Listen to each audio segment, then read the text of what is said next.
I'm Jane Hobson, editor at PAX International and PAX Tech magazines, and today I'm joined by Polly Magraw, event director at Reed Exhibitions, which is of course the organizer behind the upcoming AIX WTCE Virtual event, as well as the Passenger Experience Conference. Thank you so much for joining me today, Polly. You're welcome. Yeah, and thank you for hosting me. It's great to be given an opportunity to talk about AIX and WTCE Virtual. Really appreciate it, Jane. Absolutely, absolutely. So as media partners for the event, I know that PAX is super excited. It's coming up September 14th to 16th, and it's the first virtual edition of these major industry shows. So maybe let's start with, how was the planning process for this experience? How did it feel planning something following the postponement of the usual shows? Yeah.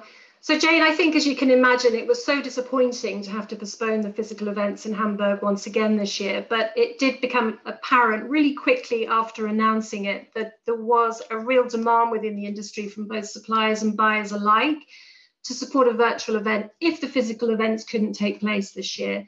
So being part of a much larger event organizer, RX, over the last 18 months, we've run more than 100 virtual events across many different industry sectors globally. So we've had the opportunity to develop the technology to provide attendees with a really personal experience that is both cost effective and time efficient. So we realized very early on that there was now a proper, genuine opportunity to bring the aircraft interiors and in-flight services community together for what will actually be, Jane, the very first virtual event that is 100% dedicated to inside the cabin. So as with the physical events, we'll be combining AIX and WTC on the same platform, replicating the benefit of the co-locates that run in Hamburg each year. And attendees will only need to register for the one event and be able to access all conference streams and exhibitor directories for the two shows. The focus, though, is really going to be all about reconnecting the industry to accelerate the recovery. Absolutely. We're looking forward to that. So you say that you have had lots of experience hosting lots of different events. So what platform are we going to be using? Like, what platform are we going to be introduced to for this virtual event? So we decided to work with a platform provider who are an event technology company called Sector Global. And they are a fully flexible and really simple to use and accessible digital platform. So they're able to provide us with a curated program that we feel is really going to be of value to this specific industry. And some of the key benefits for attendees will include pre-event matchmaking, pre-scheduled and drop-in video meetings during the event, and supplier product showcases and demos. And throughout the 3 days, attendees will be given a personalized diary that will help them manage their time over the course of the event. Pre-scheduled meetings, watching live and on-demand conference sessions, and browsing the innovative solutions from those leading suppliers that will be part of the platform. And to support the industry in the current climate, participation, all areas of the virtual event will be free of charge and accessible to all.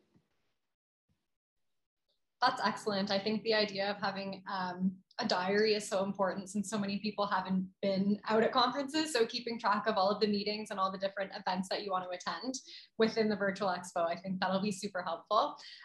Yeah, exactly. Right. So I'm also wondering, is it accessible from different devices? Like if somebody is, I don't know, on the laptop, on the couch, or if somebody is out on their phone, is it accessible through those different devices as well? Yeah, so the event can be accessed via mobile, but we wouldn't always recommend taking virtual meetings or watching sessions via, I would say we would actually recommend watching sessions via a laptop and desktop rather than through a mobile device, primarily because it's going to be a lot harder to navigate on a smaller screen, and also mobile will not allow screen sharing during meetings, and lots of attendees will be planning to do that. Right, so a little bit more interactive when you've actually got your full laptop with you, or your... Yeah, but ultimately it's your choice, but yes, you can access it via a number of different types of devices, yeah. Right. Okay, and that definitely adds a convenience for people because no matter where you are, you can be following along on what's happening. Exactly, yeah. So will the content from the virtual expo, will that remain online in like an on-demand fashion after the show? Yeah, so whilst we really do recommend that attendees take full advantage of viewing as much of the content as possible across the 3 live days of the event to really optimize making all those connections with participants, you will actually also be able to view the content on demand up to 15 days post-show. And that is all of the content across all of the different conference streams. Following that, it will be available on the AIX and WTCE content hubs that will be available 365 on the show websites right up until the show next June. Okay, excellent. So now to be a little bit more specific, what are some of the different events and opportunities that are happening within the expo? Are there any live events being hosted, and what is kind of the format that we can expect? Yeah, absolutely. So firstly, allowing people to reconnect by facilitating those all-important business meetings. That's really at the heart of the AIX and WTCE virtual experience. But in addition to that, yes, we are going to be replicating some of those live events that we would normally be bringing to you at the physical events. And that includes the Passenger Experience Conference that usually takes place on the first day prior to AIX and WTCE. That will run across the 3 days of the virtual event, with a live Q&A following each panel discussion, and will be free of charge to all attendees to watch. Sustainability will certainly be at the top of the discussion agenda, looking at how disruption in the industry will lead to a brighter future. Other key sessions within PEC will include addressing how the travel industry needs to really realign to meet passengers' expectations of the here and now and the new normal, and ensure that the joy of travel is really going to be accessible to all. We're looking at new business models, revenue streams, bringing together airlines, engineers, designers, caterers, and passenger experience leaders to share their case studies and ideas. In addition to the Passenger Experience Conference, we'll also be replicating Taste of Travel for WTCE Virtual and running AIX sessions as well for AIX Virtual. For WTCE Virtual, we'll have the popular Taste of Travel program, offering insight into the latest in-flight catering, onboard service trends. Sessions will look at how hospitality really holds the key to rebuilding passenger confidence and bringing back the joy of travel, exploring new catering concepts post-COVID.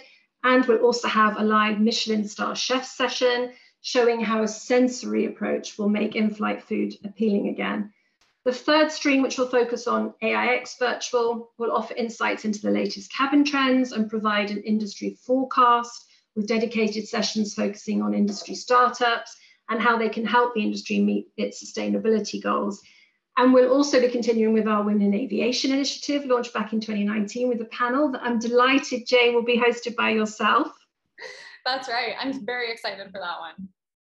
Brilliant. Yeah. Really looking forward to that.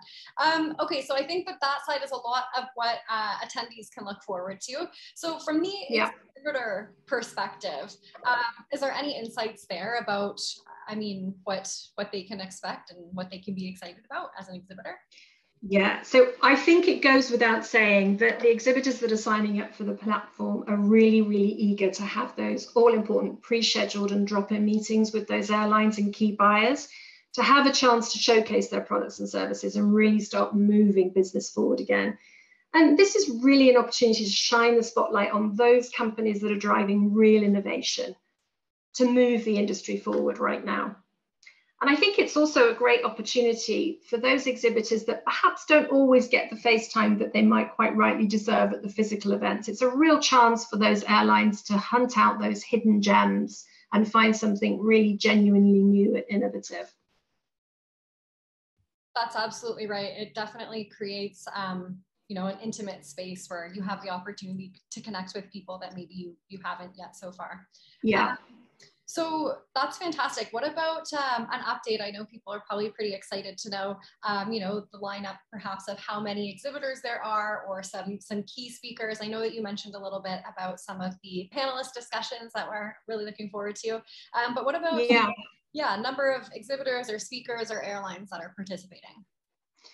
So we opened registration just a couple of weeks ago for all attendees, and we've already seen a surge register, including representatives from more than 80 unique airlines that we're delighted about, particularly the early stages when we've got more than a month and a half to go until the virtual event.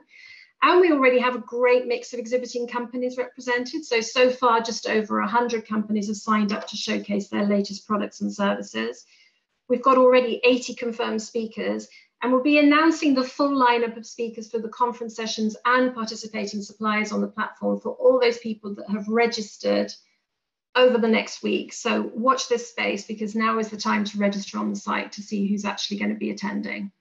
Excellent. So lots to look forward to, like you said, right before this event happens. Yeah, definitely. Fantastic. Well, thank you so much, Polly. I really appreciate your time today. You're very welcome. So again, everybody, I'm Jane Hobson, the editor of PAX International and PAX Tech magazine. Today, Polly Magraw and I were speaking about what can be expected at AIX and WTCE Virtual. PAX International and PAX Tech are media partners for this event, so we'll see you there.